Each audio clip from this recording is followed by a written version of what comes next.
بلکہ مقصد یہ ہوتا ہے کہ ہم مسلمان تو ہو ہی رہے ہیں لیکن کوئی سہارا دے تو ہم پھر اس کو اعلان کریں. تو اگر ایسی صورتحال ہے تو پھر آپ کو شادی کر لینی چاہیے، لیکن نہیں کریں گے تو گناہگار نہیں ہوں گے آپ.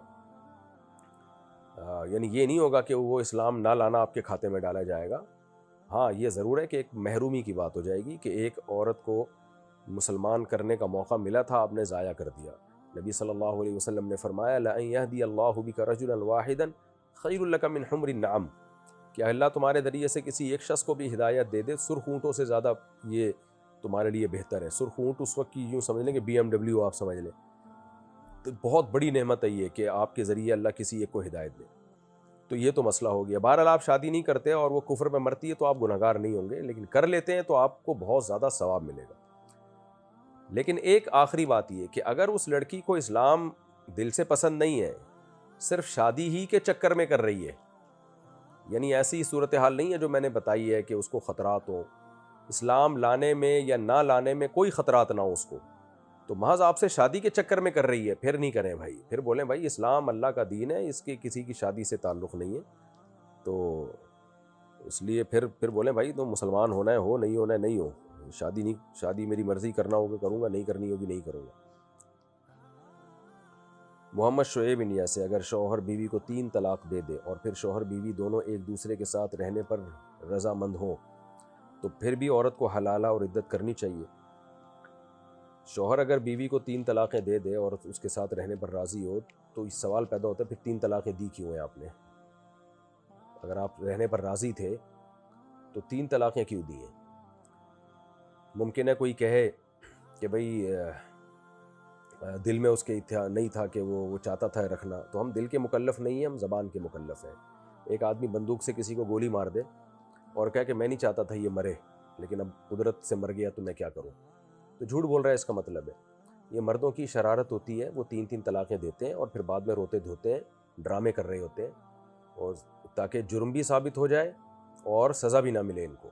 یعنی جرم تو ہو چکا ہے ثابت 3 طلاقیں دے کے، اور پھر گھننے بنے ہوئے ہوتے ہیں کہ میں تو چاہتا نہیں تھا، منہ سے نکل گئی، یہ ہو گیا وہ ہو گیا.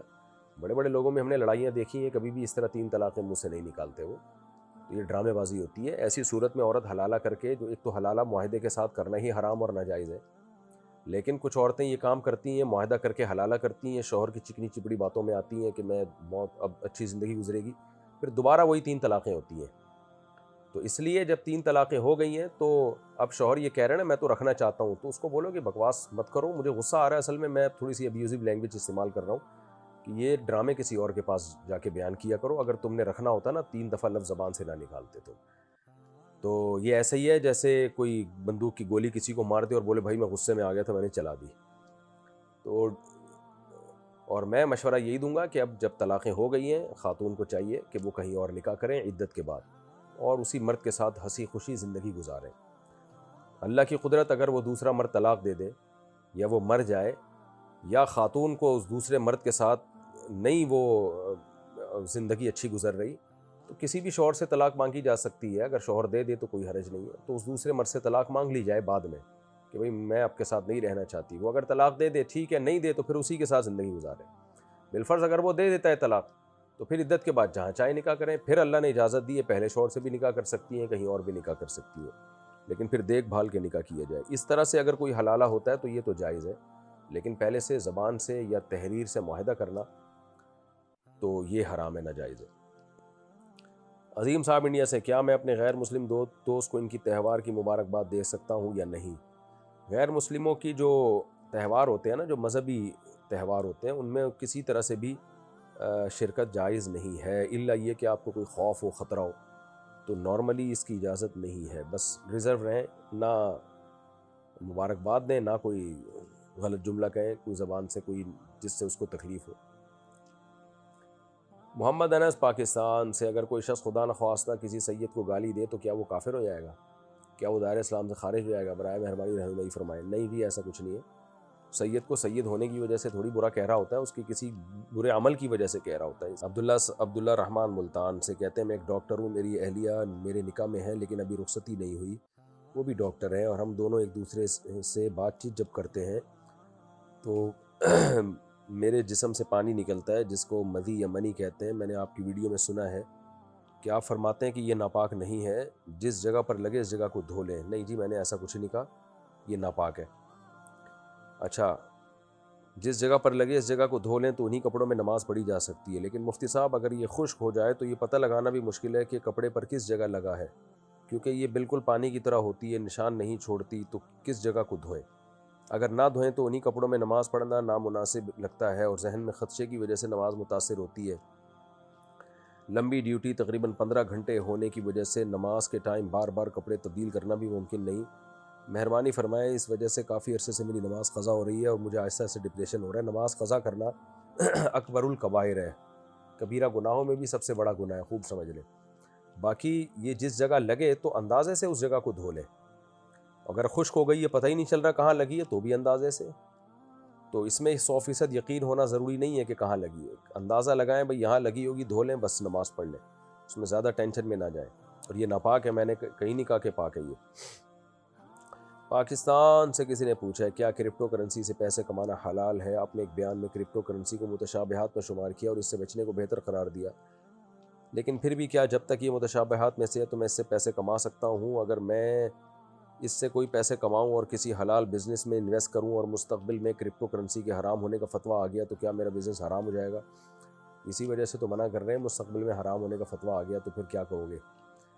تو دیکھیں، اس کے بارے میں جو اس کے ماہرین ہیں نا، وہ بہت ہی اختلاف ہے ان میں، اس لیے علماء کوئی رائے قائم نہیں کر پا رہے ہیں. جو اس کے سافٹ ویئر انجینئرز ہوتے ہیں، جو کرپٹو کرنسی کے ماہرین ہیں، سائنٹسٹ ہیں، ان سے ہم نے جب آرا لی ہیں تو وہ خود ہی اس کو ایکسپلین کرنے میں ان کی آرا بہت زیادہ مختلف ہے.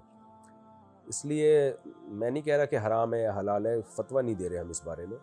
اور اسی وجہ سے نہیں دے رہے کہ آج ہم حلال کہہ دیں، لوگ شروع کر دیں، کل ہم کہہ دیں حرام ہے تو ایک بیڑا غرق ہو جائے گا. آج ہم کہہ دیں حرام ہے اور لوگ بچیں، کل ہم کہہ دیں حلال ہے تو لوگ کو کہیں گے لو بھائی آج ہم کتنا پیسہ کما لیتے. تو ایسی ہی چیزوں کے بارے میں حدیث میں آتا ہے الحلال ابین والحرام ابین، حلال حرام واضح، کچھ چیزیں متشابہات میں سے ہیں، مشتبہات میں سے. تو آپ صلی اللہ علیہ وسلم نے فرمایا جو مشتبہات میں سے بچے گا وہ اپنے آپ کو بچا لے گا. تو آپ دارالعلوم کورنگی رابطہ کریں، حضرت مفتی تقی عثمانی صاحب، اسی طرح جامعۃ الرشید میں بھی دیگر جو سینئر علماء ہیں. ابھی تک کوئی مضبوط رائے نہیں ہے. کچھ جونیئر علماء نے جواز کا فتویٰ دیا ہے، لیکن ان کی رائے پر سینئر علماء کو اطمینان نہیں ہے، تو اس لیے خاموشی اختیار کی ہے. اس میں احتیاط یہی ہے کہ اس سے ایوائڈ کریں. اور اگر کسی کو کسی مفتی کی رائے پر اعتماد ہے تو اس کے فتوے پر وہ عمل کر سکتا ہے. کویت سے کسی نے پوچھا ہے میں جس سے بھی محبت کرتا ہوں، خواہ وہ کوئی بھی ہو، تو خدا مجھ سے وہ چھین لیتا ہے. پتہ نہیں خدا مجھ سے کیا چاہتا ہے، خدا میرے ساتھ ایسا کیوں کرتا ہے؟ سمجھ میں نہیں آتا کہ خدا مجھ سے کیا چاہتا ہے. خدا آپ سے یہ چاہتا ہے کہ آپ صرف خدا سے محبت کریں. اللہ کو آپ سے بہت زیادہ محبت ہے. اللہ چاہتے ہیں کہ دنیا کی چیزوں سے دل نہ لگاؤ، اللہ سے محبت کرو. تو ایک دفعہ اللہ سے دل لگا کے دیکھیں، انشاءاللہ اللہ آپ سے دور نہیں ہوگا اور خوب آپ کی زندگی میں لطف اور مزہ پیدا ہو جائے گا. محمد حسنین ملتان سے، کیا ویڈیو گیم کی اپلیکیشن بنا کر گوگل، اب یہ بار بار ایک ہی سوال پوچھ رہے ہیں بھائی. ارسلان صاحب ڈیرہ اسماعیل خان سے، دل میں اگر گندے خیالات آ رہے ہوں مگر اس پر عمل نہ ہو تو کیا پھر بھی پکڑ ہوگی؟ جو خیالات خود بخود آتے ہیں ان پہ کوئی پکڑ نہیں ہوتی. رحیم سمالانی کوئٹہ سے، اگر کوئی شخص اپنی بیوی سے جھگڑا کرتے ہوئے بول دے کہ ہمیں تم سے کوئی مطلب نہیں یا ہم سے مطلب مت رکھنا، حالانکہ اس کی نیت یہ نہ ہو کہ طلاق دوں یا پھر چھوڑ دوں، تو کیا اس طرح کہنے سے طلاق ہو جاتی ہے؟ نہیں ہوتی جی. اقرا آصف اتر پردیش انڈیا سے، 2 سال پہلے کی بات ہے، میں ایک رات اپنے بستر پہ لیٹی ہوئی تھی اور اچانک مجھے ایسا لگنے لگا جیسے بس ابھی میری موت ہو جائے گی. میں چاہتی تھی کہ مجھے اچھی حال میں موت آئے، اس لیے میں نے اٹھ کر 2 رکعت نفل نماز پڑھی، لیکن ایسا کچھ ہوا نہیں. لیکن مجھے پچھلے 2 سالوں سے ایسا محسوس ہو رہا ہے کہ بس اگلے ہی لمحے میری موت واقع ہو جائے گی. کبھی کبھی تو یہ بات اتنی یقینی ہوتی ہے کہ میں کلمہ پڑھنے لگتی ہوں. ہر رات میں جب سونے کے لیے بستر پر لیٹتی ہوں تو اس بات کا یقین ہوتا ہے کہ اگلی صبح میری آنکھ نہیں کھلے گی. اکثر میں اپنے خوابوں میں کسی نہ کسی کا جنازہ دیکھتی ہوں. ایک دفعہ تو میں نے دیکھا کہ میں اپنے ہی جنازے کے پاس کھڑی ہوں. ہر وقت موت کا ڈر رہنے کا کیا مطلب ہو سکتا ہے؟ میں اپنے خواب میں جو جنازے دیکھتی ہوں ان کی کیا تعبیر ہوگی؟ اپنے خواب میں خود کا جنازہ دیکھنے کی کیا تعبیر ہے؟ آپ کو ڈر کوئی خوف لاحق ہو گیا ہے، اس لیے جنازے ہول سیل کے حساب سے آپ کو نظر آ رہے ہیں. آپ فوری طور پر کسی اچھے سائیکالوجسٹ سے یا سائیکیٹرسٹ سے رابطہ کریں، وہ آپ کا علاج کر دے گا انشاءاللہ. صلو علی الحبیب. اور روحانی عاملوں کے چکر میں نہ پڑیں، وہ بیڑا ہی غرق کر دیں گے. کسی ڈاکٹر کو دکھائیں، ٹھیک ہو جائیں گی. یہ کوئی ہوتا ہے وہ ہمارے دماغ میں کچھ کیمیکل اپ اینڈ ڈاؤن ہو جاتے ہیں، سیٹنگ آؤٹ ہو جاتی ہے، تو ڈاکٹر میڈیسن کے ذریعے یا کاؤنسلنگ وغیرہ کے ذریعے وہ سیٹنگ کو سیٹ کر دیتے ہیں، لیکن کوئی اچھی لیڈی ڈاکٹر ہو اس سے رابطہ کریں۔ محمد USA سے، الحمدللہ میں بال بچوں والا آدمی ہوں، میری بیٹیوں کی دوستیں کہیں ملتی ہیں تو کوئی ہاتھ ملا لیتی ہے یا بیٹیوں کی طرح گلے لگ جاتی ہے، مجھے بہت معیوب لگتا ہے اور ایک دم سے جھجک اور کنفیوژن میں ہاتھ بھی ملا لیتا ہوں، مجھے معلوم ہے کہ یہ نامحرم ہے مگر میں کیسے بچوں؟ ہماری فیملی میں تعظیم کے لیے بڑوں کے ہاتھ چومتے ہیں، تو میری بہو بھی عزت دینے کے لیے میرے ہاتھ چومتی ہے اور میں اس کے سر پر ہاتھ رکھ لیتا ہوں، کیا یہ ٹھیک ہے؟ بالکل ٹھیک نہیں ہے، غلط ہے، ناجائز ہے۔ بہو کا سسر کے ہاتھ چومنا تو دور کی بات، ہاتھ ملانا بھی جائز نہیں ہے سسر سے اس زمانے میں۔ اور اسی طرح یہ جو بچیاں ہیں جو آپ سے ہاتھ ملا رہی ہیں، اگر یہ بالغ ہیں یا بلوغت کے قریب ہیں تو بھی جائز نہیں ہے۔ آپ ان کو محبت سے سمجھا دیں، بیٹا پردہ کرنا چاہیے، ہاتھ نہ، سر پہ ہاتھ رکھ لیں بہو کے، اور یا کوئی بچیاں ہیں تو بس زیادہ سے زیادہ یہ کہ سر پہ ہاتھ رکھ لیں ان کے، اس سے آگے نہ جائے۔ تو باقی اتنا نیک بننا اور اتنا کہ مجھے شرم آتی ہے ان کو منع کرتے ہوئے، بھائی صاحب یہ کیا ہو رہا ہے؟ وہ گلے ملتے ہوئے شرم نہیں آ رہی، منع کرتے ہوئے شرم آ رہی ہے، جہاں شرم ہونی چاہیے وہاں ہونی چاہیے۔ بہرحال آپ کا جذبہ اچھا ہے، آپ کو فکر ہے، تو ان کو محبت سے سمجھا دیں اور بولیں کہ یہ نہیں کہیں کہ مجھے فتنے کا خطرہ ہے یا مجھے فتنے کا خوف ہے، نہ بولے ہمارا بیٹا یہ کلچر ٹھیک نہیں ہے، میں نے علماء سے سنا ہے کہ یہ جائز نہیں ہے۔ تو بہو کو بھی بولتے ہیں آپ میری بیٹیوں کی طرح ہو، سر پہ بس ہاتھ رکھو، تو بس اتنا اس کو بتا دیں عزت کے ساتھ۔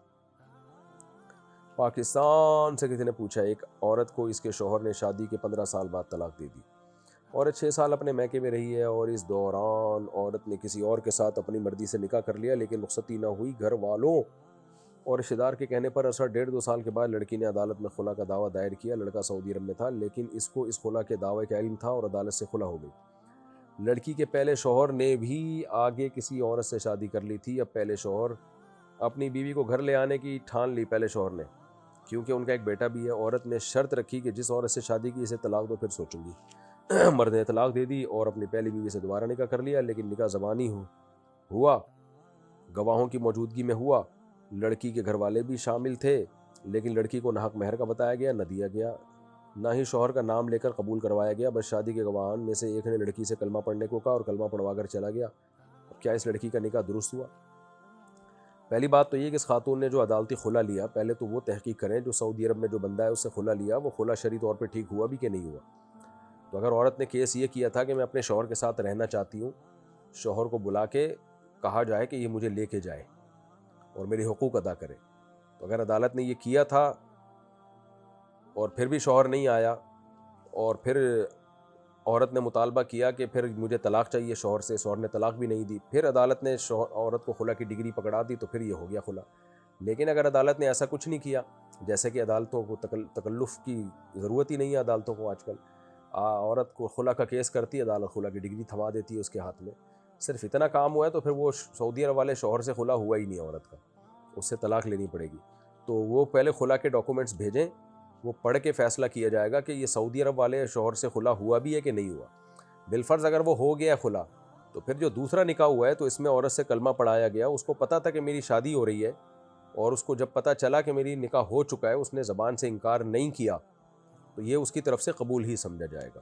لیکن یہ زیادہ امپورٹنٹ نہیں ہے کہ دوسرا نکاح ہوا کہ نہیں ہوا، پہلے امپورٹنٹ یہ ہے کہ سعودی عرب والے میاں سے خلا ہوا ہے کہ نہیں ہوا ہے، کیونکہ اگر اس کو پتہ ہی نہیں تھا یا اس کو پتہ تھا تو اس کو مہلت ہی نہیں ملی آنے کی یا صفائی بیان دینے کی، یا اس کو بیوی کو لے جانے کی مہلت ہی نہیں دی عدالت نے، تو پھر وہ خلا ہی ٹھیک نہیں ہوا ہے۔